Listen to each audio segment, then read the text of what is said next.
Sir Thimble of the Petal Crest stood upon the edge of the world.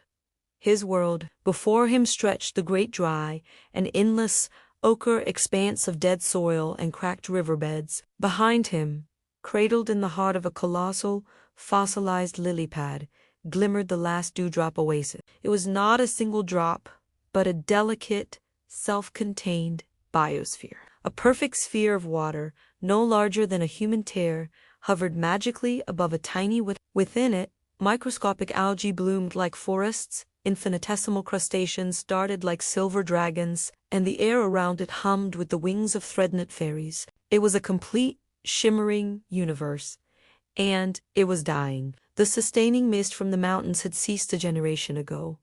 The dewdrop was evaporating. Thimble's armor, fashioned from a polished beetle carapace, felt heavy. His lance was a rose-thorn, his shield a ladybug's wing. His quest, to cross the great dry and reach the legendary Mossback Mountain, said to hold the heart spore, a relic that could summon the eternal mists once more. His first obstacle was not a monster, but a desert. A single blade of fallen grass became a log bridge over a fissure. A pebble was a mountain to scale, its shadow a perilous valley. He traveled for what felt like days, the twin suns, two distant, dazzling pinpricks in the high sky beating upon him. On the third day, he encountered the Dune-Tremor. Not a beast, but a phenomenon. The sand itself began to shift and cascade. Thimble was swept into a roaring river of granules, tumbling end over end. Just as his air ran out, a hooked mandible snapped shut on the strap of his shield, hauling him upward. He was deposited,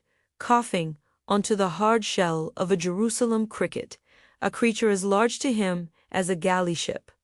Lost, tiny metal, chirped the cricket, its antennae twitching. The dry takes all. I am on a quest, Thimble rasped. For the oasis. The cricket, whose name was Crick, was silent. The shimmer, it finally said, reverence in its click. My grub hood was in its damp shadow. I will carry you to the stone bones. The stone bones were the skeleton of a long-dead bird, a colossal white canyon against the sky. Here, Crick could go no further. Beware the silk rod, the cricket warned before bounding away. The bones were the domain of the silk shroud, a trapdoor spider of immense, patient malice. Her webs were cables, her pits abyss. Thimble moved with agonizing slowness, using his thorn to test every surface. He was halfway across a rib when the ground erupted. 8 glassy eyes rose before him. He stood no chance in battle. So, he did not fight. He spoke. His voice echoed in the bony canyon.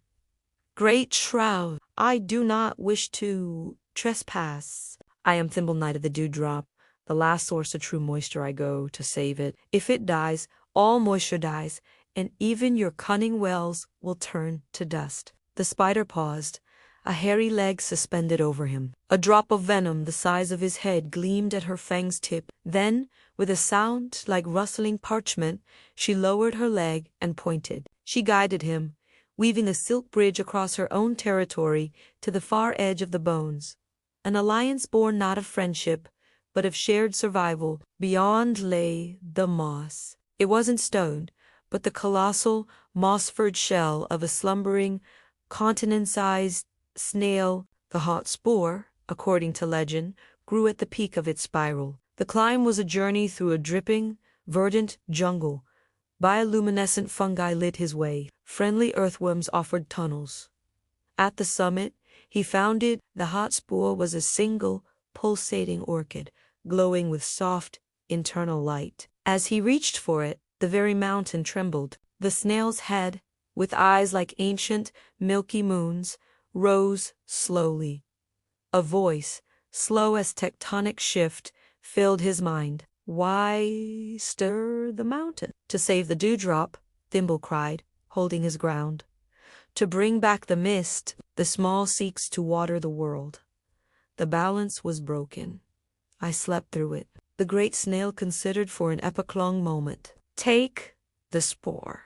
My slow breath will scatter its essence. But the journey back you must make alone.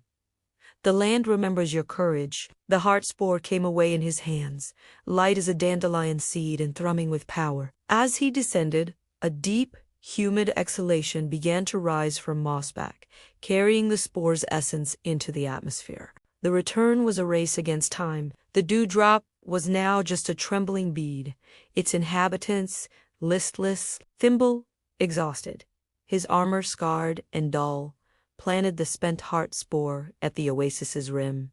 Nothing happened.